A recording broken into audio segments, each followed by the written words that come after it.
Welcome everybody. That was a tremendous commitment to all of the guitar stylings of Jimi Hendrix there. I thought we might fade slightly earlier, but there we are. We got a lot of wah-wah pedal at the end.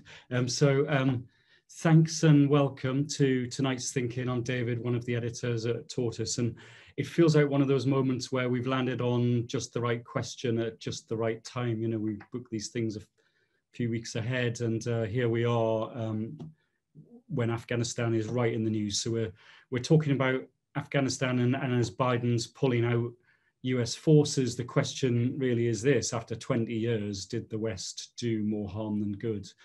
And you know, we've got some excellent people to try and guide us through the conversation, which is going to, I hope, do a lot of extraordinary things, really. It'll help us understand the moment and understand how we got here, what's in store next for the country, for the Afghan people, but also, I think, for the West when it comes to how whether, if at all, it decides to intervene when human rights abuses can pop up or threats of extremism rise again around the world. So there's a lot to cover, and it may be that looking back at the last 20 years actually isn't quite the right time frame. We may even go further back than that, but let's see where we get to. So I know that we have a couple of guests with us tonight who are battling with their Wi-Fi and their time zones. I can tell you that we definitely have in the room already Ed Giroday, who is the US journalist and author, and there's Ed. Hi, Ed, who's joining us from, I believe, just over the border into France from Geneva. And Ed's followed the Afghan story really since the Soviet occupation, and has been, you know, covered conflict throughout that period in the country, and has, you know, rightly been considered to be one of the great thinkers on where we get to next. And we've got General Sir David Richards with us, the former head of the British Armed Forces, and there he is, hoping that his grandchildren don't burst into the room, but you know, we're all secretly hoping the opposite. And David, just to remind you, commanded the ISAF forces in Afghanistan in 2006-07. So, you know, again, at a time when that was a really hot war for NATO forces. So we'll start with those two guys, but I'm hoping we may be joined, Wi-Fi permitting, by Lynn O'Donnell, who is, you know, people I'm sure will know as a bureau chief for AFP and AP in Afghanistan. And she's written a couple of brilliant pieces for us, by the way, in the last few weeks, bringing us right up to speed. And again, I'm sure there are going to be some other interesting people in the conversation. So as ever, it is a think-in, and we do want to hear from you. But there probably isn't a moment to lose, because I know we've got a lot of ground to cover. And so I wonder, Ed, if I might start with you and talk about taking the long view. Is 20 years really the right time frame, or should we be thinking more in terms of the last 40 years? Not really. In fact, I'm always reminding people that this is a war that is now in its 5th decade. And in fact, the US became involved in the summer of 1979, first supporting the Mujahideen, and then when the Soviets invaded, were also involved very heavily. So it's a long, very long, dragging war, which you know, has gone through different phases. The Soviet occupation, the Mujahideen when they tried to take Kabul, and of course, very interesting as well to note that it took them about 3 years to unseat the Communist Party, the PDPA, and that was when the funding ran out, basically. And then, of course, the Taliban period. The Soviet funding. Sorry. The Soviet funding. Sorry, that was the Soviet funding at the end of. Yes. When the Soviet funding, I mean, obviously the Soviet Union had collapsed, and you know the last thing they were going to do was continue funding a regime in Kabul. So, and then, of course, you know, when the US led the intervention in October 2001. It became, again, a different war. It was an occupation, basically. And, but the US has been involved throughout the entire period. So I always find it a bit disingenuous when they say, you know, it's a 20-year-long war. It's not. And again, just to sort of set the scene a little bit, because I think inevitably, you know, when people as readers or listeners attempt to you know, really take the plunge on an issue that they perhaps haven't followed from the start, it can be very intimidating, I think. And it's clear, I think, that people ought to know that that really there was a brutalizing, really, wasn't there, of the Afghan population by the Soviets, and that is the thing that really foreshadows a lot of what we've perhaps all lived with in the last 20 years. Sorry, David, I'm having problems catching you. For some reason, you keep disappearing. So just phrase it. Well, let me try. Can you hear me now? If I yes, that's a bit better. Yes. Right, if I live in hope. So yes, what I suppose the short version of that was, you know, the brutalizing of the Afghan population during the Soviet occupation is something people need to understand, I think, and just how much of a toll did it inflict, and what were the consequences in terms of radicalization? The war actually began as a civil war against the regime. And these are mainly, this is in Nuristan, which is in eastern Afghanistan. And these are very tribal people. Nuristan is not Pashtuns, but they're very close to Pashtuns. And they basically didn't like the way the government was imposing education on girls, for example, by sending male teachers to teach at schools, and everything was done by force. But then the rebellion spread. It also spread to the Kabul middle class, for example. People began disappearing. There were dissidents. So it grew very, very quickly from 1979. And then finally, you know, the Soviets realized that there was too much resentment against the regime, and they intervened. But it was initially a rural war, guerrilla war in a sense, and using very 19th century methods to combat the Soviets when they came in. And the population, it was, a lot of people, it was very simple. It was basically they considered the regime to be infidels, and you know, it was an infringement on their religion, on their, I mean, Afghans basically don't like being told what to do. Right. Okay, well, that's a good character trait to understand going into this. And I wonder, I can see that Lynn O'Donnell has joined us now, and Lynn, if you're there, it'd be lovely to. You're in very subdued lighting, I will say, but it's we can just about see. There's no lighting. There's no light. Right, well, I'm in the dark.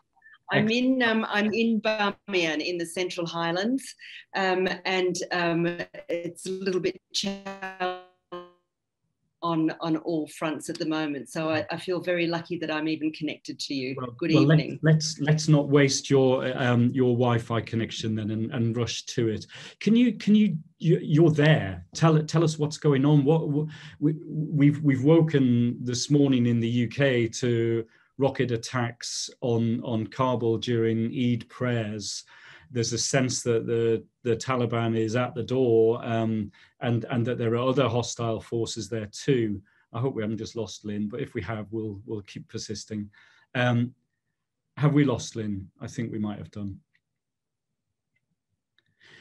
All right. Well, look, let's trust that she can make it back to us. David, why don't I come to you, because it all seems a little more benign in your study there. Perhaps you could take that one on for us. You know, we in the UK have all woken up today to, you know, the terrifying sound really of rockets coming back in to Kabul, and I wonder just what your assessment is as the US is is leading the charge for the door. What are we looking at? Well, I look forward to hearing, as we all do, from Lynn, because she is there and will have a much better view than me. But I mean, just to reassure you, rockets alone are not a huge indicator of imminent success. They're an easy thing to fire off, but they're a great psychological weapon. And I suspect that the Taliban are some way off being able to invest Kabul. But of course, it sets a scene and sows fear in the hearts of a population, and maybe in an army that's not fully committed to the fight, if you like. So it affects everyone. So it's very clever psychology to do that. But to reassure you, as I said, I mean, many times I was in Kandahar or in Kabul, and there were rocket attacks, and it never led to anything. So I wouldn't worry too much about that per se. But I don't know about what else is happening around and about, nor really the current state of the Afghan forces. But I mean, to give you a feel for it, I am of a view that this has been a failure of Western statecraft, if you like, of Western and particularly American grand strategy, if we can use such a term, whatever. And it's great to hear Ed remind us that this is not a 20-year war. This has been going on for 40 odd years. And if you don't understand that, one can't really have a proper grasp of the essentials of this conflict and of the underlying cultural, elements to it, and tribal, obviously. The other one, quick one I'd like to say is, if you think that you only think about Kabul, you mustn't. You must think about Islamabad. And if you think about Islamabad, you must think about Delhi, because all three are interconnected. And then you chuck in Iran as well, and maybe one or two other nations. So it's a complex geostrategic picture, as well as a complex internal arrangement between the tribes and the warlords and everything else. I am of a view that this is a very sad failure. There was no great political pressure on the president of the USA to come out. I remember talking to him once when I was Chief of Defence Staff, and clearly he didn't have his heart in Afghanistan even then, and that's back in probably 2012, 2013. And NATO has not got the stomach for a fight without the Americans. So although the British, for example, were prepared to continue to do their stuff as part of a coalition, in practice they can't do it by themselves. So, I mean, that's a little scene setter, if you like. It's a bit muddled, but I hope it helps. Well, a very sad failure is a ringing phrase and a sobering one, I think, to get us going. Lynn, should we try again? How are you doing? Yes, right. As soon as Lynn's unmuted, Lynn, do you want to go? You go. Now, yes. Tell us what's happening right now. Well, like I'm in the Central Highlands, and I came here because this region is dominated by people of the Hazara, the target of, and a lot of discrimination, even now on an official basis. And I've been watching the Taliban strategy roll out over the last few months.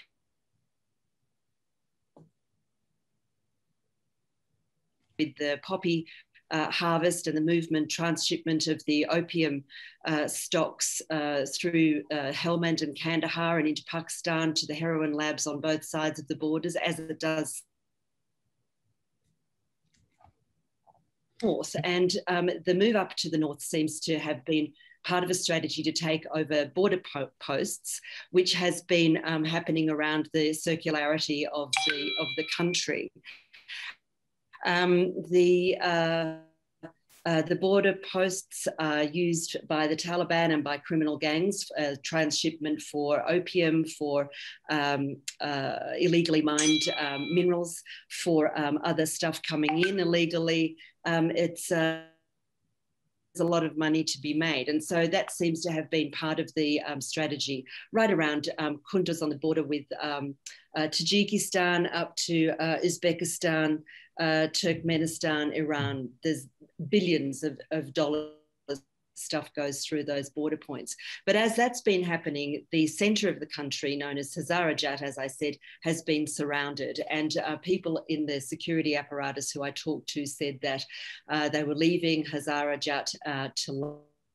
And what this did was give Hazara people breathing space and time to form uprising militias, as they're called. They're basically local people who arm themselves, form militias, and either do or don't cooperate with the government's, the special forces, the army, whatever. But what's been happening in the past week here is that the Taliban have indeed assaulted Hazara districts. They've been really quite vicious. And Hazara people, as I said, have a lot to lose. And so they have fought very, very hard. And just an hour from where I am in Bamiyan city, there have been districts where I drove quite a long way around yesterday, and there is evidence of vicious assaults. And Hazara people, their militias got together with police, who, as you know, are militarised here, and the army, and they have repelled them to more than 120 kilometres outside of Bamiyan city. About 25,000 families, probably an average of 5 people each, 5 kids each, with all together. I spoke to the newly appointed governor today, and he said that he had a video conference call with the president, Ghani, and the vice president, first vice president, Amrullah Saleh, who noted that it was the Hazara areas that were starting to push back. What this may mean is that there is some momentum to be gained, and that the Afghan fighting forces, who has just said may not really have their heart in it, may gain some morale and momentum themselves. Mm-hmm. A little bit of victory after a few long, hot months of fighting might do everybody some good. So that's why I'm here. Well, it's Linda, you're really where the fight back starts. You're giving us some. It's hard to hear me.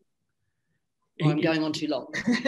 no, by no means. You're. I mean, it's vivid and it's really magnificent to hear from you. It's sometimes you're cutting out a little, but we're persisting because it's too good hearing from you. Are you safe? First, I'm intrigued to know, and I'm sure others are, how you operate when you get as close to conflict as that. How are you moving around? Are you do you have much security with you? Well, yesterday when I went out to the district, the Taliban assault had been repelled by police. I went out with an escort. The governor introduced me to the police on the base that I was going to. They came and met me in a particular village and escorted me and the photographer I work with, Masood Hosseini, with their Humvee and 5 armed men back to their base. They said that the Taliban had been pushed back over the mountains about 100 kilometres, 120 kilometres. That was the day before yesterday. Yesterday, I went into Maidan Wardak. I went with a former Afghan Army Special Forces guy and a couple of other people who work and fight with one of the big militia groups here. And we went through areas that had been assaulted. But again, I had assurances and I was pretty confident of the people that I was with, although nothing is 100%, of course, that I wasn't going into territory where I would be under risk. So I'm going into places and with people that I feel I won't be putting myself into the direct line of fire. Can I ask again? I'm obviously keen to move around the conversation, but I'm very alive to the fact that we might lose you because it's tenuous. So I wonder, can I just ask you what story you think you're going to be covering by September? Well, I don't think that Kabul is going to fall. I know that a lot of people are sitting around waiting for that. None of the provincial capitals or major cities have fallen yet. I think that what's going on is a hard ball diplomatic game between the United States and the Taliban leadership in Doha. I think that they have been told that it's time to start moving ahead on peace talks. I understand, though I haven't had confirmation, that US drones have already been brought into play in some of the, well, in at least one provincial capital up in the northwest. If that's the case, then a serious warning has been sent to the Taliban. As General Richards said that, he met Biden, he didn't have his heart in it. While Biden was making his decision on whether to stay or whether to stick with the Trump deal, I reread Bob Woodward's book, Obama's Wars, and that was all around the surge, the 2010-11 surge. And Biden had with him on his team then the people he does now, Blinken and Sullivan, and it was very clear at the time that he is not a supporter of a large military footprint. He's a small CT guy, and I was not surprised at all at the decision that he made. Unfortunately, a lot of people were, and I think that if they'd read the runes a little bit more closely and smartly, especially those at the top of the US government, they would have seen what was coming. There are 300,000, more than 300,000 fighting men, mostly men, in the Afghan army, forces and the police. As I said, they're militarized and they do fight on the front line. And I don't think that it's fair to say that they don't have their heart in it, but they were taken by surprise. And I think that there is a little bit of a recalibrating. 20 years, $2 trillion, if not now, when? Time to stand alone. And we've got to remember that the combat missions, the international combat missions, finished in 2014. It's been an advisory capacity since then. The Afghans have been most of the fighting by themselves, and to say that they can't do it, I think, is to buy into what's been an unjustifiable and unjustified negative narrative over the last 6 months to a year, certainly that followed the Trump deal. And I think give them a go, turn it around. The people that I have met on the front lines they're serious. They're fighting sometimes with no food, no water, but they fight on, and time to give them a go. Yeah. Lynn, you've already, I feel, given us more insight than I've gained from everything I've listened to and read in the last couple of months. It's to understand that because I suppose by its very nature, a lot of the journalism that we consume has to conform to 400 words or a minute and a half, and so you get these very kinetic things that happen, and so it's like something goes bang equals 400 words, but something that is nuanced and about what's going on with the diplomacy in Doha is not really making it. And I really thank you for sharing that with us. I'm going to just move around. It's a terribly complex and complicated picture. But what I'd also like to add is that the Taliban is a drugs cartel. And they're the biggest heroin traffickers in the world. They're moving into methamphetamine. Methamphetamine is much cheaper to produce than heroin. It's one of the reasons that the fight around the border posts is going on. And they're being feted as statesmen, being seriously considered as future partners in an Afghan government. And nobody's talking about the drugs, the contraband, or what is actually funding their insurgency. I think a little bit of injection of reality would go a long way here. Yes, indeed. Well, listen, Lynn, thank you for that. I'm sure we'll come back to Wi-Fi permitting. But if we do lose you, we're in your debt. That was a really brilliant contribution. I'm just going to go to if we can get Peter Flynn into the conversation. I can see, Peter, in the chat that I don't know your bio, but I can see that you say you've done 3 tours in Afghanistan, and I wonder if you would mind just giving us a little insight into what your background is and what your experience was. Sure. Hi, everyone. I was an officer in in the parachute regiment. So I arrived in Kabul fairly early, straight after 9/11 in the early days, in sort of at the beginning of 2002. Then did another tour in 2008 when things had decidedly heated up, and then another one in 2011 where it was, to use the sort of euphemistic phrase, very kinetic.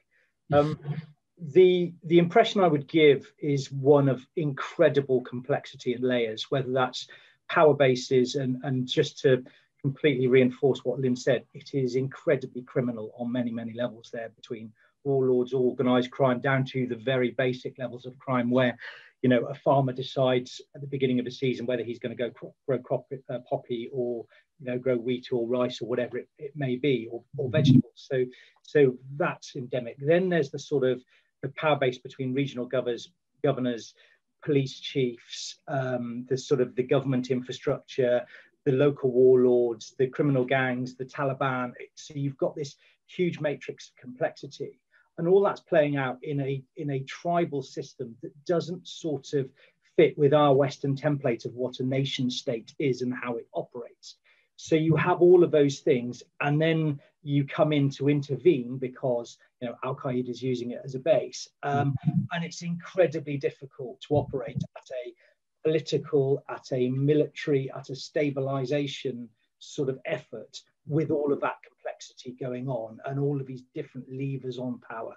I guess I'm just trying to paint a picture that it definitely wasn't an easy task from start to finish. Yes. I mean, the abiding memory is one of the true sort of local person just didn't want anyone there, no matter who they were, whether they were Taliban, whether they were Western forces, whether they were the government.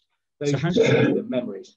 And how does that, thank you for that, and how does that make you view what's happening now? Are you comfortable with the withdrawal, and how do you reflect on the war that you served in? I didn't serve particularly any length of time in Iraq, and I'm rather glad that from a sort of moral, just war sort of cause, I'm more satisfied with what I was doing from the outset in Afghanistan was right because of what was going on there in terms of Al-Qaeda using it as a sort of a base.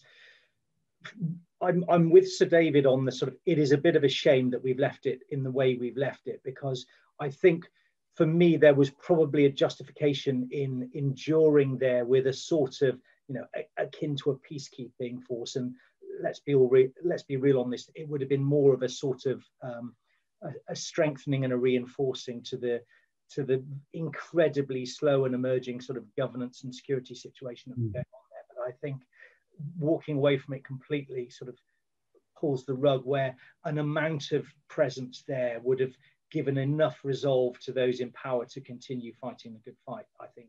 I mean, that's a very simplistic take on it, but I fear that an immediate withdrawal is going to leave such a power vacuum that I fear that the sort of the Taliban and the crime will be in such a resurgence without the sort of the real threat of anything to counter it firmly. Mm-hmm. Well, thank you very much for joining us for that, Peter. I really appreciate it. And David, I wonder if we just pick up a couple more of those points with you. I think what we're going to learn tonight is you can't have enough context and background in this conversation, even though we might run out of time. I wonder if you could just articulate for us what it was you understood the ISAF mission to be in 2001 when the conflict began, and then when you were running those forces in 06 and 07, had it changed? How did you understand it then? Well, in 2001, of course, there wasn't an ISAF mission. There was a mission to get rid of the Taliban, and that was really astonishingly quick and successful. Mm-hmm. It morphed into what we know as ISAF, about 2002, early on, and Ed is a more expert at this, I'm sure, than me, but there was a UN special representative there who decided we didn't need to put too much in. Lakhdar Brahimi, I'm talking about, that they would try what he called a light touch strategy. for my money, that's the very time we should have poured on a Marshall Plan scale of resources and energy into Afghanistan. We had that great opportunity for about 3 to 4 years, but signally failed to by design. And we made lots of promises to the Afghans, and I'm afraid we failed to meet them.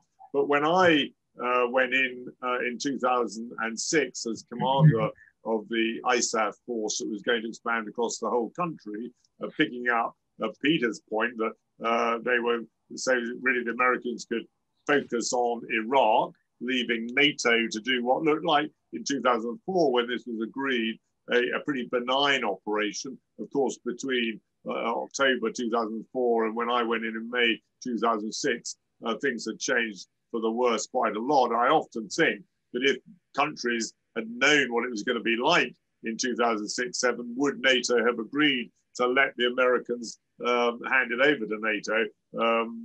I doubt it myself. But the main reason the West went in, and I sometimes sort of worry that we forget this, is just cast your minds back to 9/11.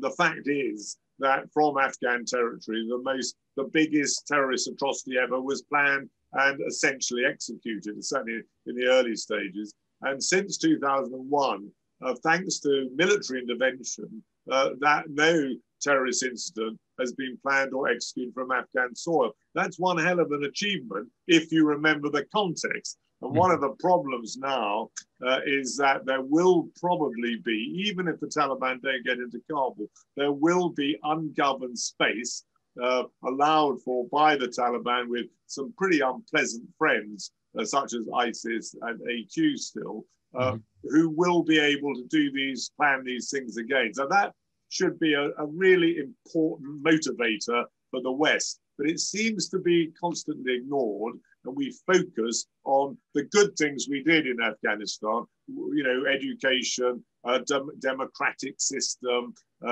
you know, health reform, all those things, which are very noble, and that people like me and Peter and many others in the armed forces are very proud about. But actually, the bottom line is we went in there to prevent terrorism atrocities across all our countries, and that is now at risk. We are also reneging on a moral and I think more practical commitment to the Afghan people, none of whom, or very few of whom, actually want to be ruled by the Taliban, as has been brought out so eloquently by Lynn. So that's why I think we went in, and why I think we should have just sustained the effort at the level that we were, which was keeping a lid on things and letting there be a generational change within Afghanistan amongst the people that would slowly get it right. And you know, we were afraid pulled the plug, and I'm pretty pessimistic. And again, I mean, I suppose there are. We need to think about what happens next for Afghanistan and its people. We also need, I suppose, to be slightly self-serving about it, think about, you know, whether or not this does heighten a terrorist threat to the West. Do you think is it a ridiculous risk that President Biden is taking in that regard? Well, militarily, you cannot sort of dampen down terrorists unless you're in the country and you know it well. I don't know what America has left behind, but I'm told it's very little, and that they intend to execute a counter-terror campaign from outside. But terrorists, as we now know, are much more canny about their electronic signatures and all that sort of thing. I would not count on their ability to do that forever. And it doesn't need Kabul to be, you know, completely invested by the Taliban. As I emphasize, you just need sufficient ungoverned space within which they can operate. And so I do think that is a major risk. I don't, and one I noticed, A. Klule, who's an old friend of mine, has asked what you know next for the West. I don't know, and I would like to see it, and I'd be interested in what other people think, of any coherent strategy that is now being applied to Afghanistan. I hear, you know, bits of this and that, but unless I'm, you know, too committed to my grandchildren, though, I haven't seen anything. So what is the the end of the commitment. What is our new strategy to make sure that a state we promise much to, but which we also need to keep on side for our own selfish reasons, what is that strategy? And I don't know of one, but I don't think, just quickly, I don't think it's all over yet if there was a coherent one. It needn't all go to hell in a handcart. And I think Lynn, it's very nice to hear her say that, but it needs some pretty rapid and coherent, energetic input. And I don't see any of that. Right. Well, that's again quite a dispiriting take. I wonder. I know we've got a couple of Afghan-born living in the UK people in the room tonight, and I might just come to them both, if I may. I'm going to start with Emron Majidi, and I just wonder if you can give us a little sense, Emron, of what your story is and how long you. Well, you were born in the UK. What's your family story, and how do you look back towards Afghanistan right now? Yeah, so like I was born in the UK, but my parents, they immigrated to here, and they were like alive during the Taliban when they were invaded. They moved to Iran, they moved to Pakistan, and then they made their way here to the UK. When did they arrive in the UK? Oh, they arrived in like the year like 2000, before I was born. So I wasn't able to witness all that era, but in this era, I'd say like there's not enough of a identity of being Afghan. It's more about, am I Tajik, am I Pashtun or whatever, and they want to just go back to those days where there's an area of just Pashtun people, an area of just Tajik people. But in these days, you can't really just divide the land up like that. And I feel like with that generational change, it hasn't happened yet. Like, because they've pulled out, the youth hasn't been able to unite in terms of the Afghan identity. So with the Taliban coming in, it's more like different factions and warlords from 20 years ago controlling the land and things like that. So I feel are you still in touch with friends or relatives? Yep. So like my family, my uncles, grandma, cousins, they all live in like Mazar Sharif, like in the north, and they're worried as well because like my cousin, she goes to university in Afghanistan, but now she's very worried about the Taliban coming in, and we're just afraid of the change going on and the Taliban stopping that change and just going back to the days where women couldn't have education and things like that. It does feel, doesn't it, that's all of that, against a difficult background, that social progress is really under threat now, and I guess your family feels that acutely from what you've said. Yeah, it's just. I'm not asking you to solve it or even get anywhere near, but do you have anything, if you think of whether you can look with any hope back towards Afghanistan? What gives you something to? There is a lot of hope because technology has evolved so much. On Instagram, social media, you can spread the word about what's happening so quicker. Like, it's especially with Palestine, like a lot of people have heard about the story, what's going on there, and the same can happen with Afghanistan. And if more people know about it and know what the real issues are, rather than just seeing the headlines on the news every day and seeing the real story, that would help more because people would understand the situation better. Yeah. Well, listen, thank you so much for joining us tonight, and I really appreciate you sharing too. I think we've got Rahula Yacobi in the room tonight, and yours is a similar story, Ro, in the sense that I think you came here as a child. Am I right? Mine is not in a similar story, but I am a refugee. I became a refugee when I was 12. Lynn was talking about the Hazara people. I belong to the Hazara community, and just to add some more drama to the story, I was tortured by the Taliban when I was a 12-year-old boy, and now my father, just to give you a little story, is that my father began fighting against the Soviets when he was a young man.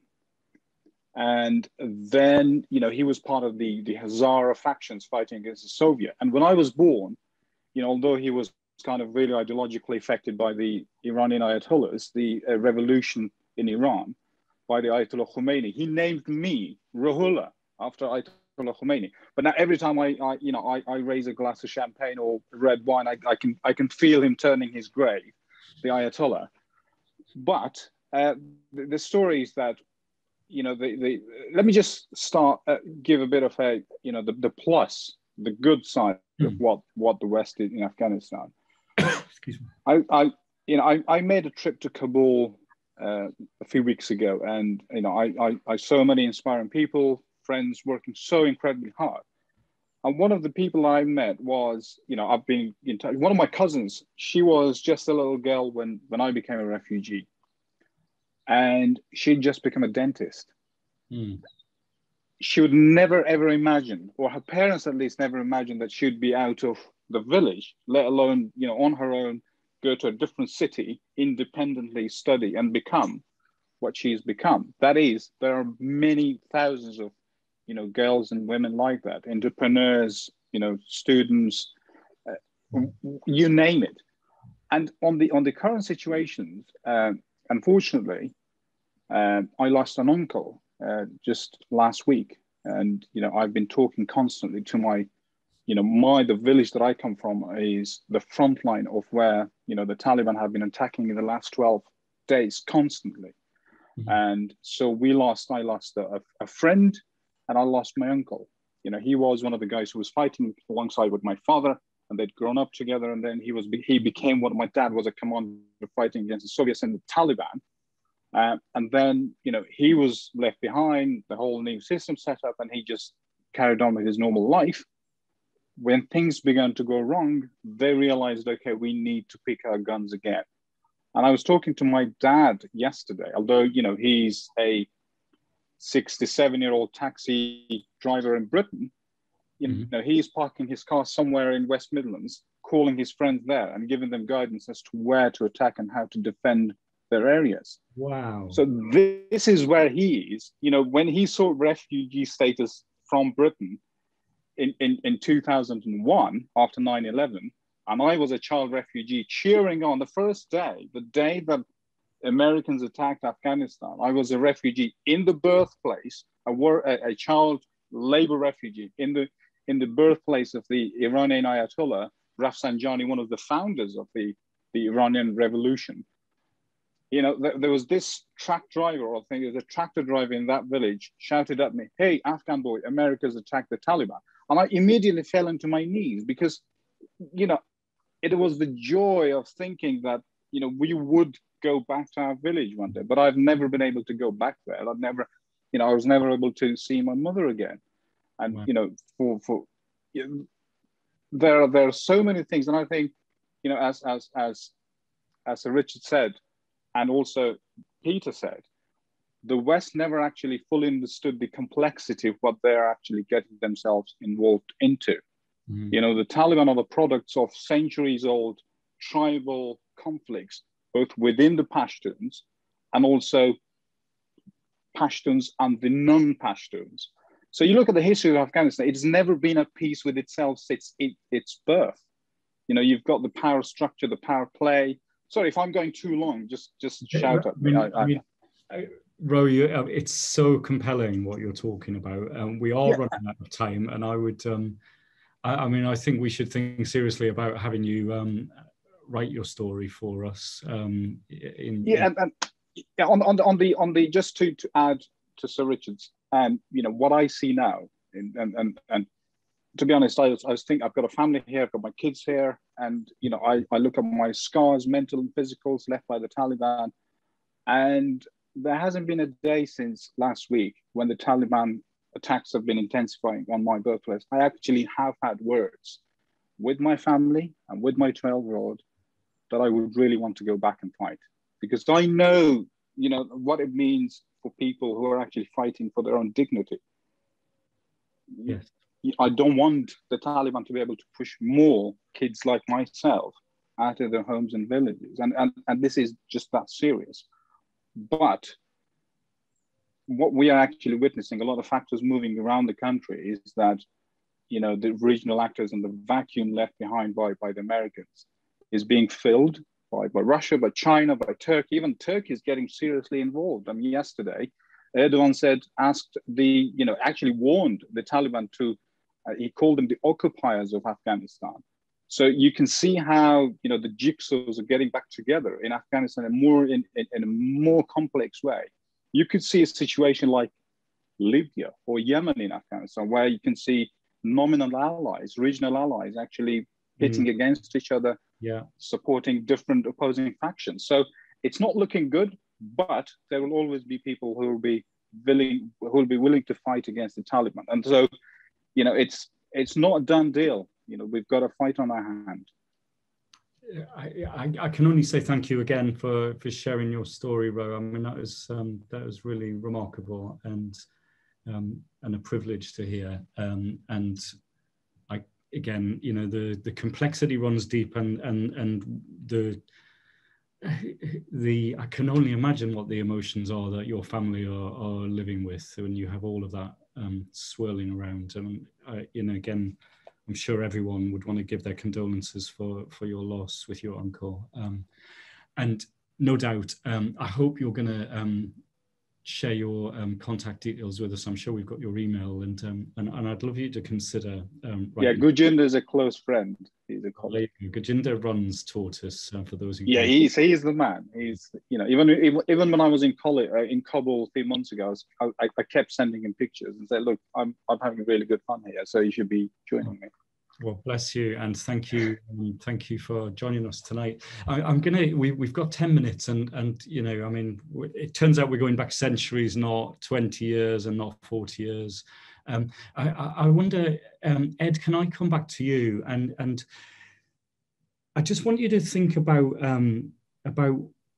what a new settlement could look like for the West. You know, what should we be asking of from governments? You know, I think it's right to say that public opinion is probably exhausted by conflict and really wishes to spend no more life there. But you know, surely we need to show leadership. And I wonder what you think a possible resolution of this current situation is for the country and for you know, well, as more than one person has said, those satellite countries that all have interests and preoccupations in Afghanistan.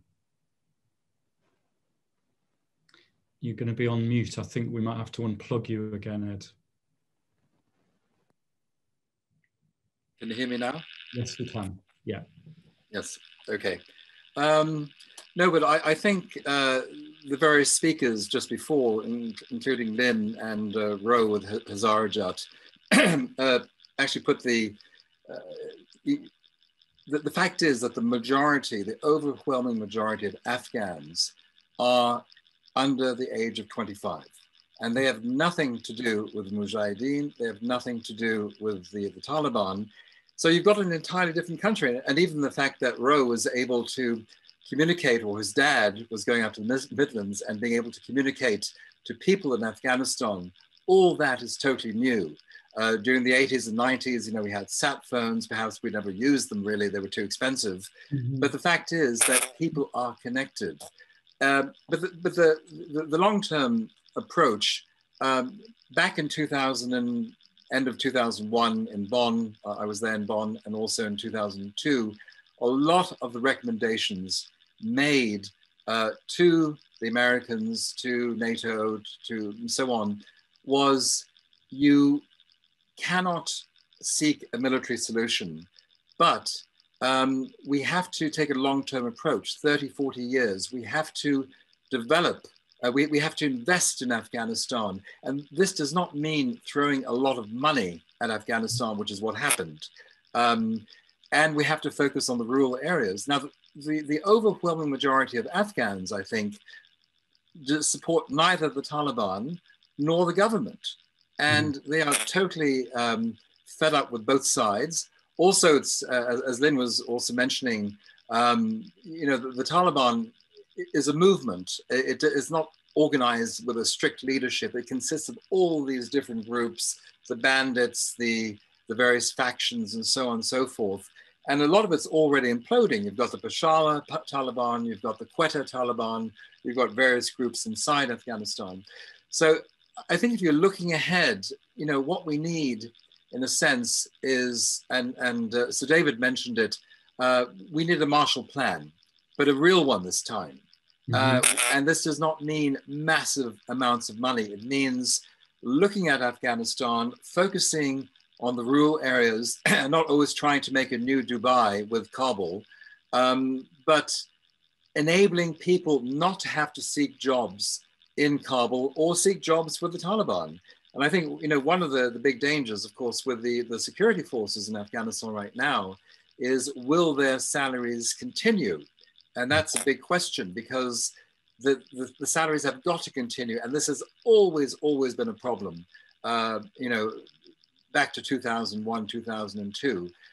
And I mean, Peter Juvenal, another journalist, myself, we've done a lot of thinking and talking with a lot of people. And I think I think the Doha talks are for the birds. They are between the two power factions, if you like, but they're not taking into account ordinary Afghans. And I think what Afghanistan needs is some sort of interim government administration, perhaps overseen, and again, this is something that should have been done long ago, an interim government which consists of non-political members, but outstanding individuals, teachers, lawyers, doctors, you can go down the line, in order to sort of set the country on the right track and then have possibly free and fair elections. We haven't really seen free and fair elections in Afghanistan, but that would be the hope. But I think that is perhaps the only way to really get out of this quandary, and perhaps have the talks move to somewhere like Switzerland, not Geneva, but in the mountains. And, you know, the Swiss are very reluctant to get involved with this, but a lot of Afghans, including Taliban, have a sort of fascination about mountains, about water, Switzerland, and so on. So I think there is a potential role to be played where you can perhaps get things back on track. And I say perhaps because, you know, even an interim administration is not necessarily the answer. But I think we do have to look at what's been achieved over the past 20 years, particularly with women, with education, and the fact that young people have got nothing to do with the Taliban or the government. They want something else. They're in touch with each other. I think our Afghan friends just, you know, mention that very with strength. They know what's going on, and you know, I don't think the Taliban have the ability to take Kabul, but they certainly do have the ability to muck things up in the rural areas and the countryside, and as Lynn also pointed out, to take over the border posts, which are basically money machines, and you know, taxes and so on. And that's a very, very important source of revenue. And just on your summoning up of the Marshall Plan, how do we do that if we don't have significant numbers on the ground? I think it really by creating jobs, because and creating jobs in Talib areas as well, because young people and you know, the unemployment rate in Afghanistan is extremely high. Young people need to be able to have a future, or at least perceive a future. And you know, we're not talking, you know, billions and billions of dollars. We're talking of intelligent investment. We're talking about reforestation. For example, the forests have gone down from 7 to 8% in 1980 to less than 1%, perhaps even 0.5% now. You know, this is an area where a lot of investment can be made, basically paying people, and also to build roads. You don't need Turkish companies, Pakistani companies. You need local people so that they feel it's for them as well. It's about job creation and investment, not just coming in with aid, but also investment. And there are a lot of Afghans who, you know, are not investing in Afghanistan, and they should be, or they would like to, but you know, it's far better to invest in Dubai or London. So there has to be a sort of change in thinking. And just one last point, by announcing a withdrawal, it is perceived, you know, whether the funding continues or not, that's another question, but it is perceived as the Americans just, you know, wiping their hands and walking off. That's how it's perceived. Yes, yes. David, I wonder if I could just come to you in the last couple of minutes. I was rereading a quote which was attributed to you from, I think, about 2011, maybe 2009, where you, I think, rather horrified David Cameron by saying publicly that you felt we needed to be there for 30 or 40 years. And that time frame has just been conjured up again tonight. Is it, so I suppose is the question, have we been there too long, or have we not been there long enough?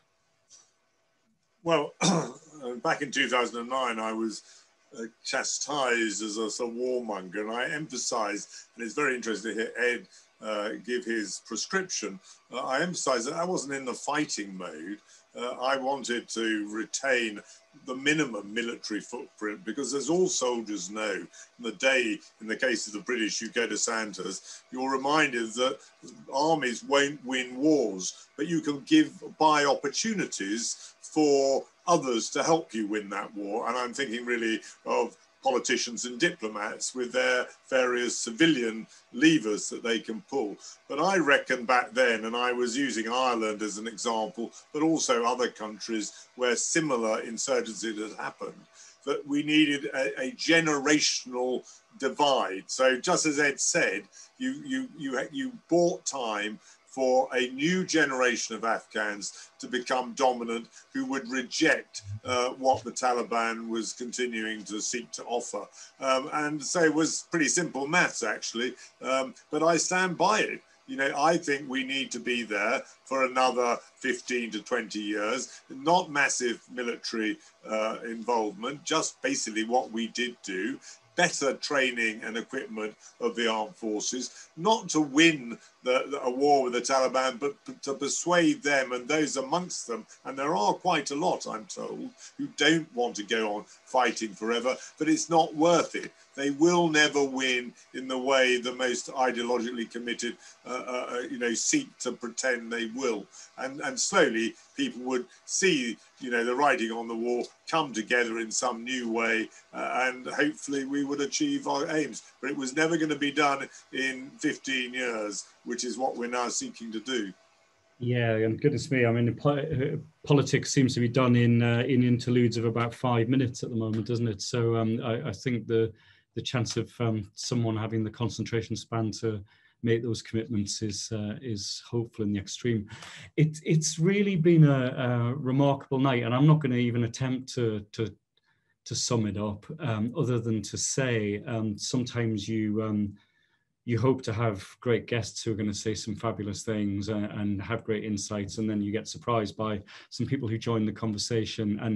And goodness me, we were surprised tonight. You know, I thought the contributions of Emran and Ro tonight were really inspiring, because there's your next gen right before us, and you know, it's to be hoped that you and your families can have a stake and a role in the future of Afghanistan. So I really value your contributions, and I'm sure everyone here tonight does.